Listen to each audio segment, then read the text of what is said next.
Before we start, if you enjoy the story, please leave a like and check if you're subscribed. The rain on this godforsaken planet didn't fall, it attacked.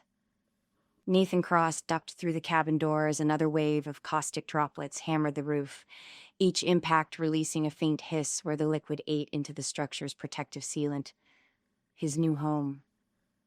3,000 credits for a reinforced box on a Class 4 Deathworld, and he'd still overpaid. He dropped his pack on the floor, wincing as his shoulder protested. 23 years of contract work had left him with a collection of scars and an impressive tolerance for terrible decisions. Buying property on Volt 9 qualified as his worst yet. The cabin's single room smelled of disuse and chemical preservatives. Nathan moved to the storage locker, cataloging supplies by his headlamp. Ration packs, water recycler, basic medical kit. Enough to last 6 months if he was careful. Something howled outside. Close. The sound started as a low rumble and climbed into frequencies that made his teeth ache. He was sealing the door when he heard it. Crying. Nathan froze. The sound was faint, muffled, but unmistakable. Not human. The pitch was wrong. The rhythm too measured. He grabbed his sidearm and swept the cabin. Empty. The crying continued, coming from below. His boot caught on an irregular seam in the fuller. Nathan crouched, running his fingers along the metal until he found the concealed hatch. He braced his feet and hauled. The hatch shrieked open, releasing air that reeked of waste and decay. The crying stopped. Nathan peered into darkness, his headlamp cutting through the gloom. A basement. Chains bolted to the far wall. And between them, purple. She was purple. Fur, hair, the small, peaked ears pressed flat against her skull. She curled into the corner, chains rattling as she tried to make herself smaller. Even through the grime and emaciation, he could see she wasn't human. Her eyes found his, wide amber, terrified. "Don't," she whispered. "Please don't." Nathan lowered his weapon. "I'm not going to hurt you." She didn't believe him. He could see it in the way her whole body tensed, the way her lips pulled back to reveal sharp canines. A tail wrapped tight around her leg. He descended the ladder slowly, keeping his movements visible. The basement was smaller than the cabin above, and the smell intensified with each step. How long had she been down here? "I'm going to get you out of those," Nathan said, gesturing to the chains. "Then we're going upstairs." She stared at him, chest heaving. One word emerged, strangled. "Human?" "Yeah." Something shifted in her expression. Confusion, maybe. She looked at the chains, then back at him. Nathan pulled his multi-tool and approached the wall. The chains were industrial grade. He switched to the cutting torch, and the first link began to glow. "My name's Nathan. What's yours?" Silence.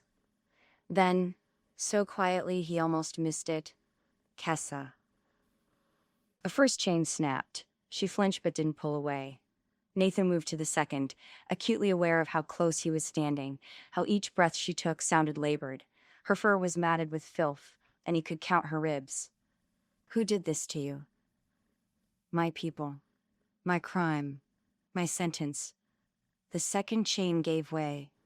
She slumped forward, and Nathan caught her before she hit the floor.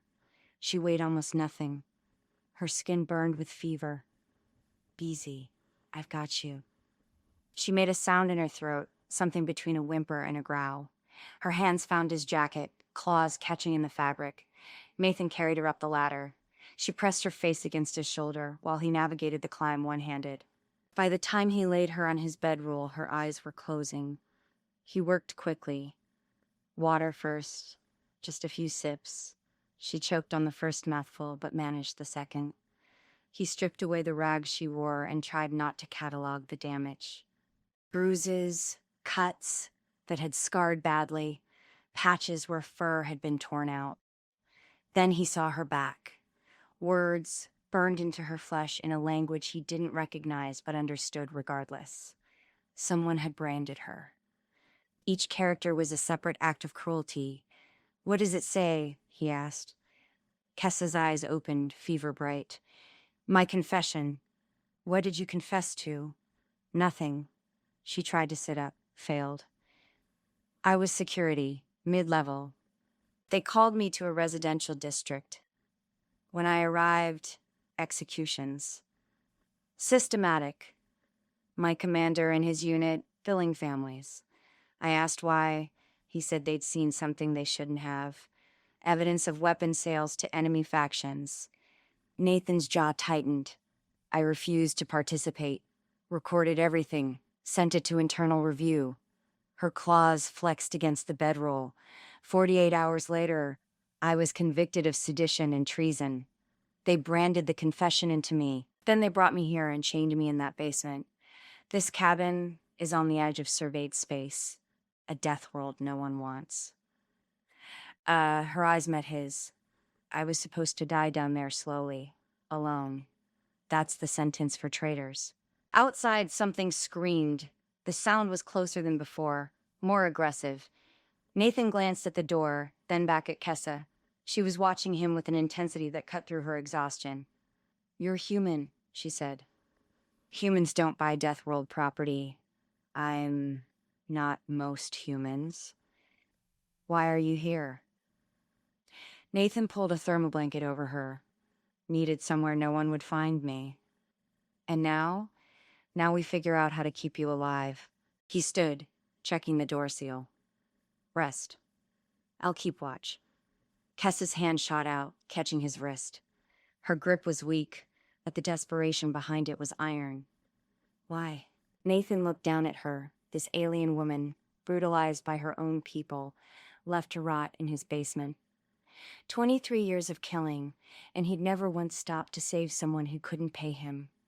Because someone should, he said. Her hand loosened, slipping back to the bedroll. She studied him for another moment, those amber eyes searching.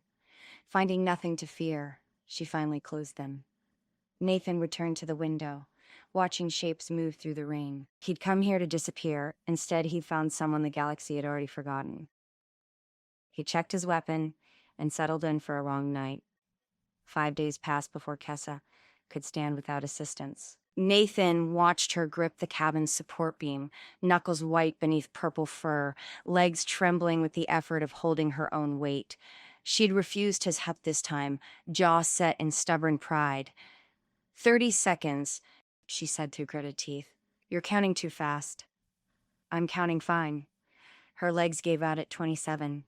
Nathan caught her, one arm around her waist. She didn't fight it this time, just let him guide her back to the bedroll. Better, he said, patronizing. Also true. Kessa's ears flicked, the first hint of amusement he'd seen from her. The fever had broken on the second day. Now she was lucid, eating the ration packs without complaint, and working to rebuild strength with single-minded intensity. Nathan handed her a water canister. She drank slowly, watching him over the rim. He'd grown accustomed to that gaze, analytical, measuring. You should eat more, he said. I'm eating enough. You're eating half of what you need. Because we're rationing.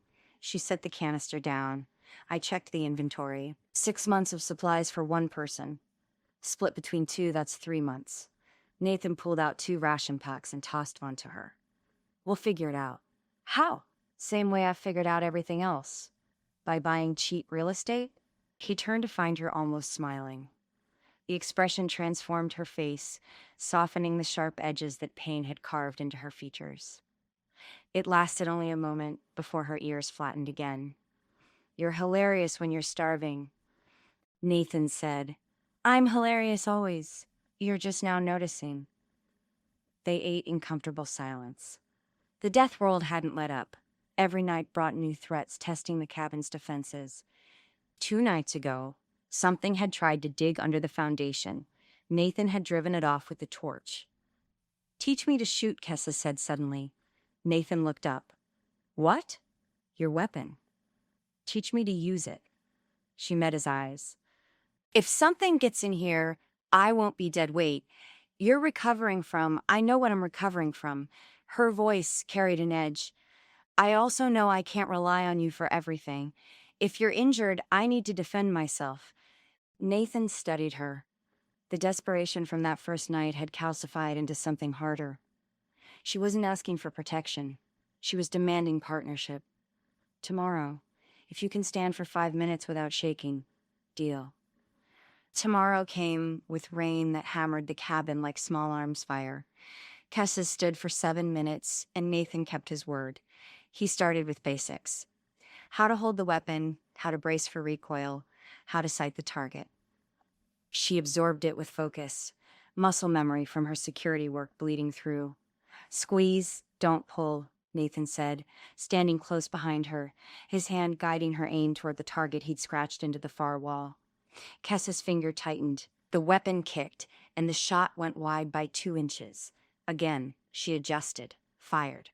Something slammed into the cabin door. They both spun. The door held, but the frame groaned under another impact. Nathan grabbed his rifle while Kessa kept the sidearm trained on the entrance.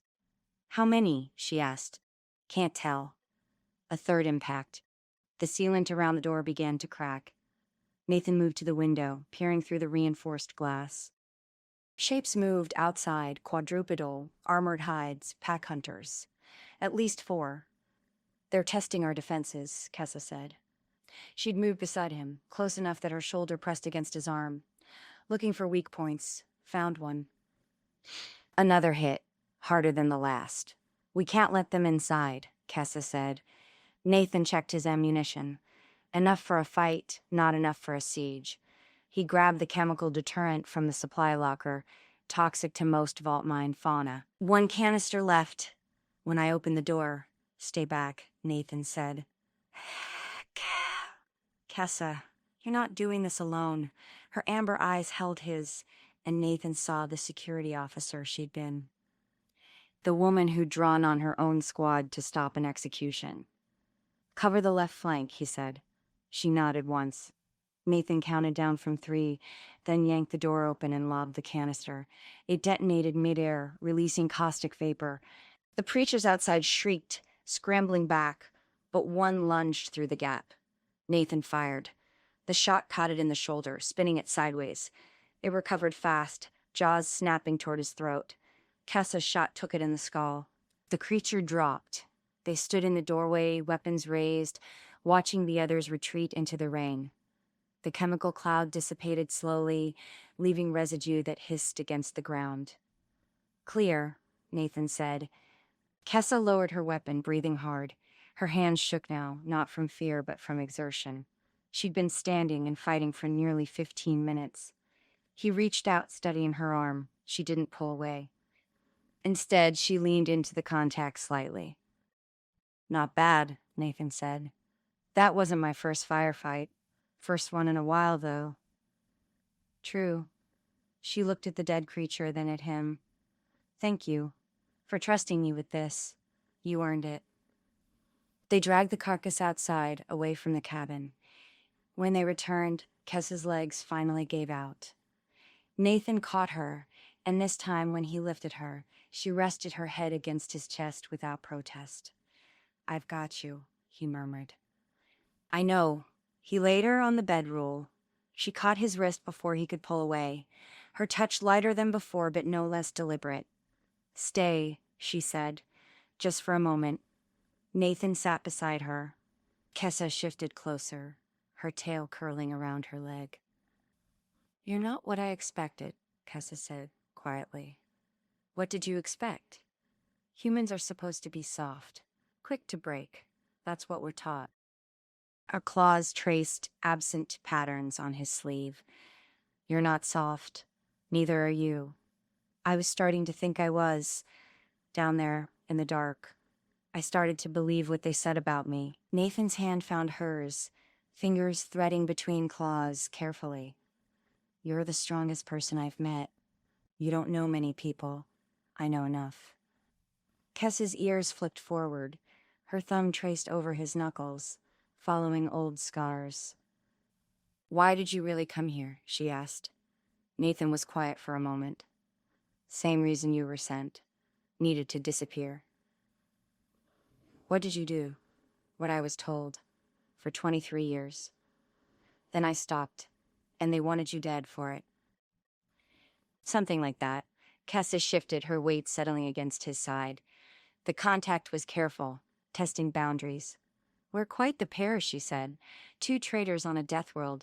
Beats dying alone. Nathan looked down at her, purple fur still matted in places, amber eyes reflecting the cabin's dim light. His hand rose, fingers brushing the soft fur along her jawline. Kessa went very still, her eyes closed, and she leaned into his touch. Outside, the Deathworld raged. Inside, something else was growing.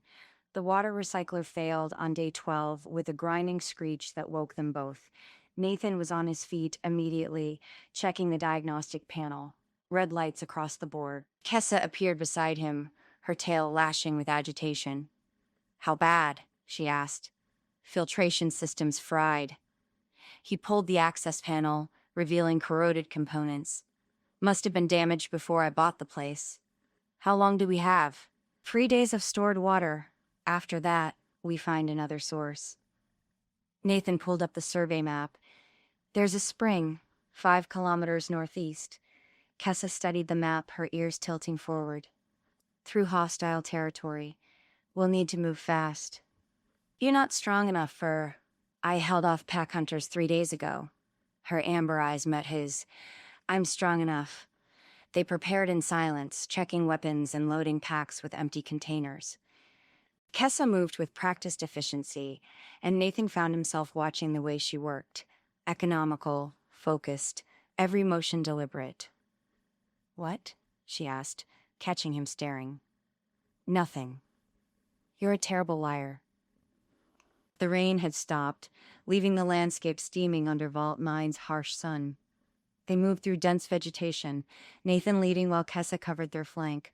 The forest was alive with sounds that made them both stay alert. Contact. Kessa whispered. Nathan followed her gaze. Something moved through the canopy above, tracking them for 30 seconds before losing interest. Just curious, Nathan said. For now. 2 hours in, Kessa stumbled. Nathan caught her arm, steadying her. You all right? Fine. Just... She took a breath. I'm fine. But her hand remained on his arm, and Nathan realized how close they were standing, close enough to feel the heat radiating from her. Her tail brushed against his leg. We can rest, he said. We're halfway there. They reached the spring an hour later. The water emerged from a rock formation, clear and cold. Nathan tested it with the portable scanner while Kessa kept watch. It's clean, he said. Small miracles. They filled the containers methodically. When the last one was sealed, Nathan straightened and found Kessa staring at the water. What is it? He asked. I haven't bathed properly since... She gestured vaguely. Since before. Nathan glanced at the spring, then back at her. The water was deep enough, sheltered by rocks. Go ahead, he said. I'll keep watch. Kessa hesitated, then nodded. She moved to the far side of the spring, partially hidden by the rock formation. Nathan turned his back, focusing on the surrounding forest. He heard the soft rustle of fabric, the quiet splash as she entered the water, then a sigh of pure relief. It's cold, she called out. That's usually how water works. Hilarious. Minutes passed. The forest remained quiet. He could hear Kessa moving in the water. Nathan? Yeah, thank you. For this. For all of it. He didn't turn around. You don't need to thank me. I do, though. Her voice was closer now. You could have left me in that basement. Most people would have. I'm not most people. No, you're not. Something in her tone made Nathan turn despite himself. Kessa stood in the shallow water, purple fur darkened and slicked against her body. She'd moved closer to the edge, one hand resting on the rocks. Water traced down her shoulders, and Nathan's breath caught. You're staring, she said. You're making it difficult not to. Kessa's ears flicked forward. Am I? She emerged from the water slowly, and Nathan should have looked away, but couldn't. Her fur clung to her body, highlighting lean muscle and graceful lines. She reached for her clothing, but didn't put it on, just held it, while she met his gaze. "We should head back," Nathan said, his voice rougher than intended. "Should we?" She closed the distance between them. Her hand found his chest, claws catching gently in his jacket. "Tell me to stop." Nathan couldn't speak. His hand rose, cupping her face, thumb tracing the line of her jaw. Her fur was impossibly soft, still damp. She leaned into the touch, eyes closing briefly. "Nathan," she whispered. He kissed her. The kiss was tentative at first, testing boundaries. Then Kessa's arms wrapped around his neck, pulling him closer, and the world narrowed to the taste of her, the feel of her pressed against him. Her tail wound around his leg, anchoring them together. When they broke apart, both breathing hard, Kessa's eyes were dark with want. "We should find shelter," he said, "before something finds us. There's a cave about 50 meters west. I saw it on approach." The cave was small, dry, hidden behind a curtain of vines. Nathan checked for occupants while Kessa sealed the entrance. When he turned back, she was watching him with that same intense focus. "Come here," she said. Nathan crossed to her. Kessa's hands found the fastenings on his jacket, working them open. He caught her wrist gently. "Are you sure?" he asked. "I've been sure since you carried me out of that basement." She tilted her head. "You?" Nathan answered by kissing her again, deeper this time, with none of the earlier hesitation. Kessa made a sound low in her throat, somewhere between a purr and a growl. They sank to the cave floor together. Nathan explored the places where fur gave way to softer skin, learning the sounds she made when he found sensitive spots. Kessa's claws scraped lightly against his shoulders, her tail wrapping around his thigh as she pulled him closer. "Careful," he murmured against her neck. "I'm always careful. That's a lie. You like it." She wasn't wrong. Nathan traced the line of her spine, feeling her arch beneath his touch. Her hands worked his shirt free, fingers mapping the scars she'd only glimpsed before. They moved together with increasing urgency, learning rhythms and responses. Kessa gasped his name, claws digging into his shoulders. Nathan buried his face in her neck, breathing in the scent of her. Afterward, they lay tangled together, Kessa's head resting on Nathan's chest. Her purr was a steady vibration against his ribs. His fingers traced idle patterns through her fur. "We should head back," Kessa said, eventually making no move to leave. Eventually. She tilted her head to look at him. "What are we doing, Nathan?" "Surviving. Is that all?" Nathan met her amber eyes. "No, that's not all." Kessa's purr deepened. She pressed closer, her tail wrapping around his leg. Outside, the Deathworld waited. Inside the cave, they'd found something worth fighting for. "Good," she whispered. They returned to the cabin as the sun set, loaded with water and something neither of them could quite name yet. Nathan noticed it in the way Kessa moved beside him, closer than necessary, her shoulder brushing his arm. Small touches that felt like claims. The cabin door opened smoothly, and they hauled the containers inside. Kessa moved to secure the entrance, while Nathan began transferring water to the storage tanks. "I'll make dinner," Kessa said. She crossed to him, rising on her toes to press a kiss to his jaw. "Don't argue." Nathan caught her waist, pulling her closer. "What if I want to? Then I'll make you regret it." Her purr rumbled against his chest, and Nathan realized he'd never been this content. They ate together, sitting close enough that their legs touched. Kessa leaned against him while they talked about reinforcing defenses, about surviving long term. Future talk. "Tonight, I have other plans," Kessa said, her hand tracing up his arm. She straddled his lap, tail wrapping around his waist. Kessa's purr deepened as she leaned down to kiss him. They made it to the bedroll eventually. Kessa moved above him, purple fur catching the lamplight, amber eyes dark with desire. When she collapsed against his chest afterward, her purr drowned out the sounds of the Deathworld outside. "I could get used to this," Kessa murmured. That's the plan.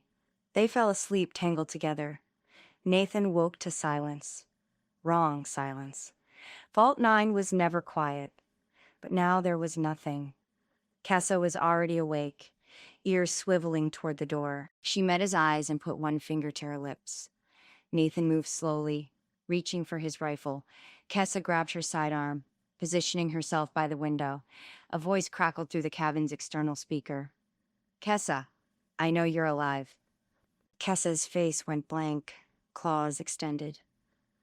Commander Vorth, your human friend is an interesting variable. We didn't anticipate that.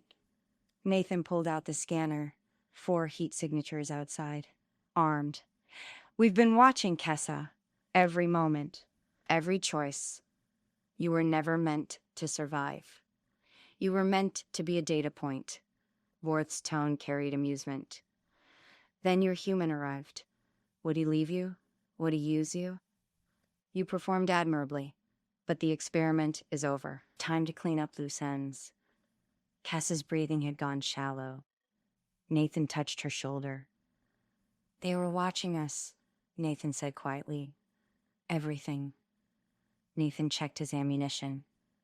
Limited. We make them regret coming here. Kessa's expression hardened. How? They're wearing environmental suits, heavy, not great for mobility.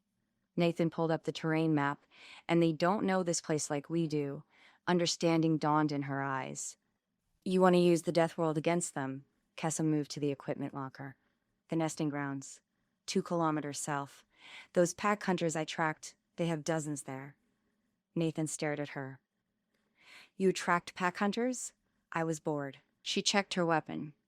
If we lead Vorth's team there, the hunters do our work. Nathan cupped her face. If this goes wrong, it won't.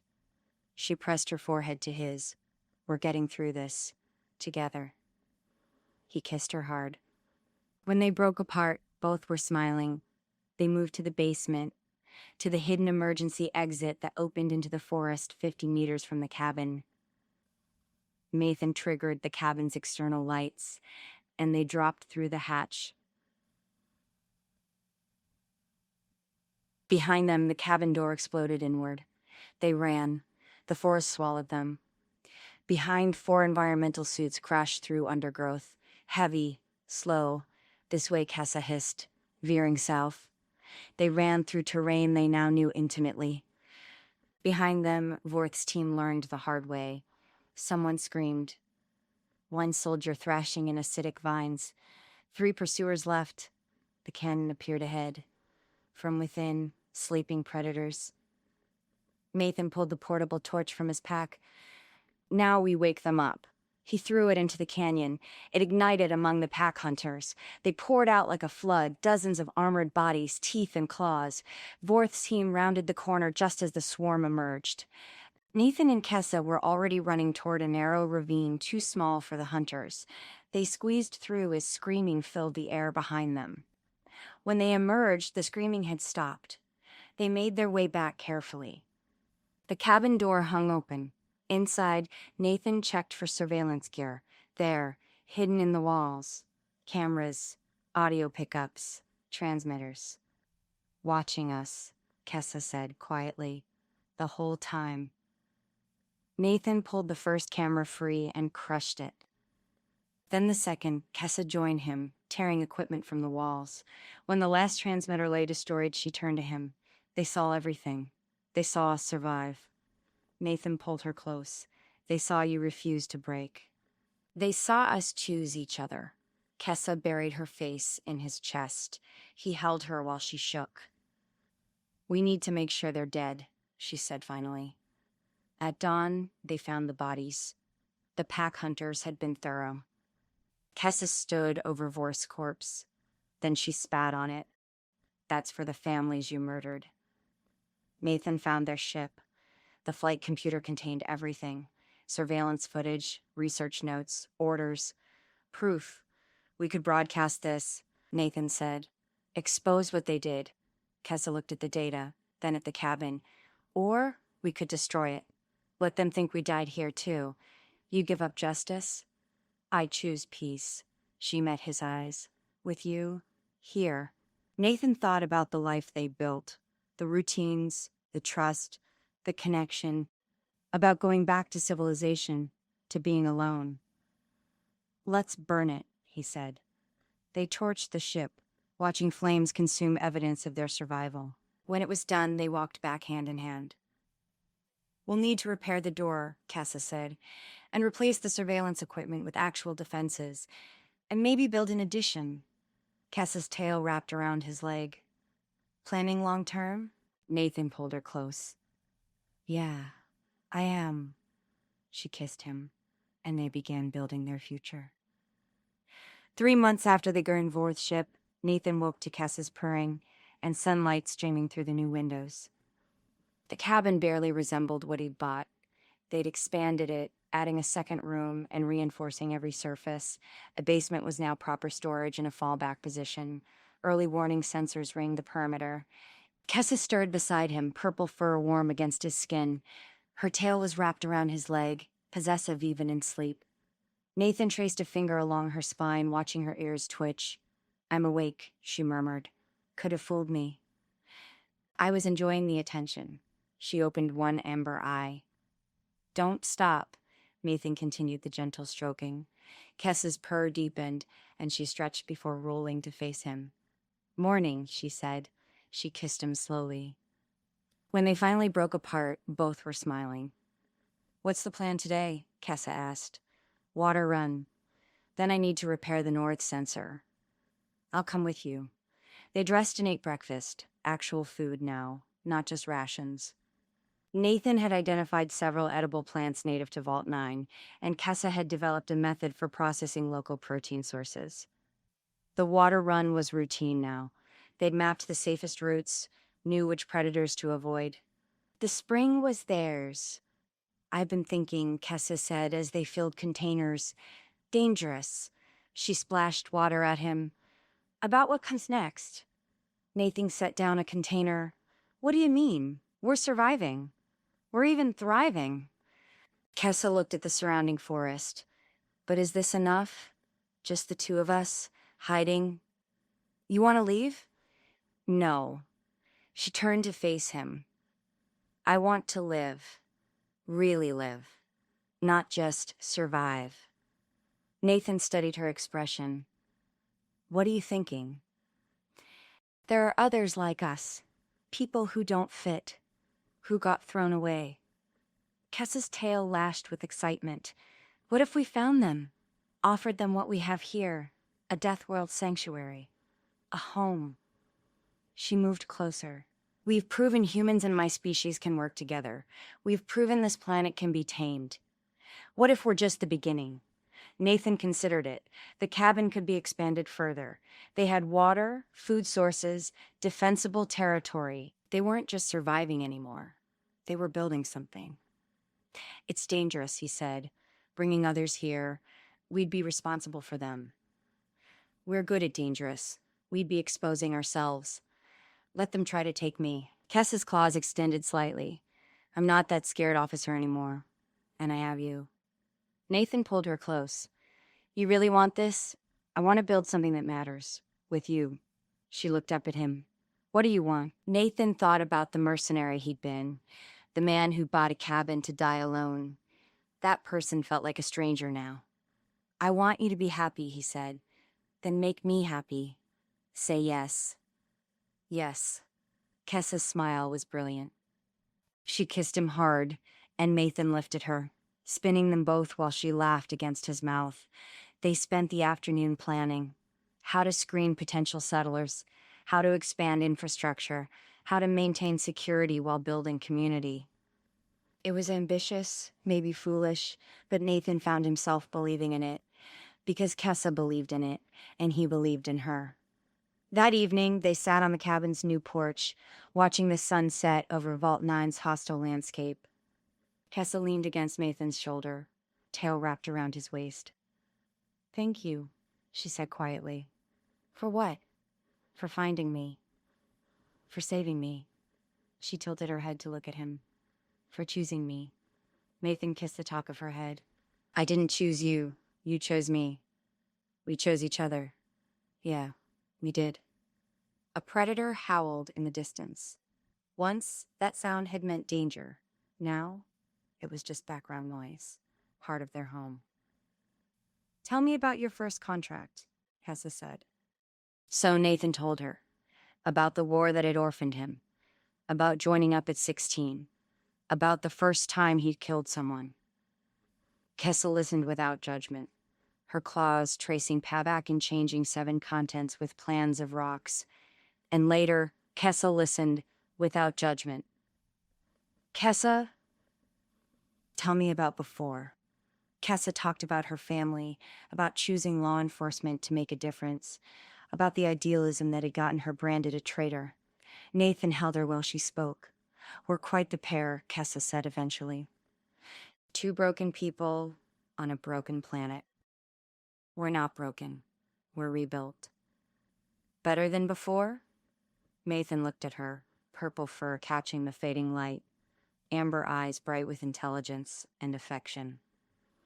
He thought about the life they'd built, the future they were planning. Yeah, he said. Better than before. Kessa's purr rumbled between them. I love you, Nathan Cross.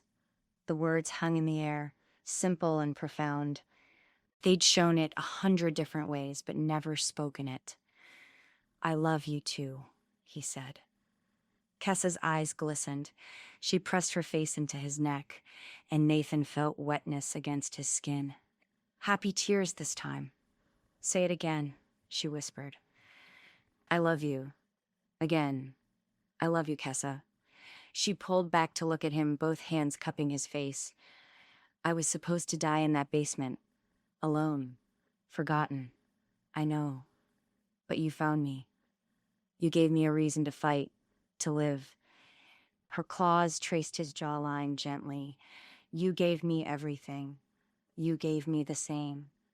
They kissed as the sun disappeared below the horizon, 2 survivors who'd found each other in the worst place imaginable and decided to make it home.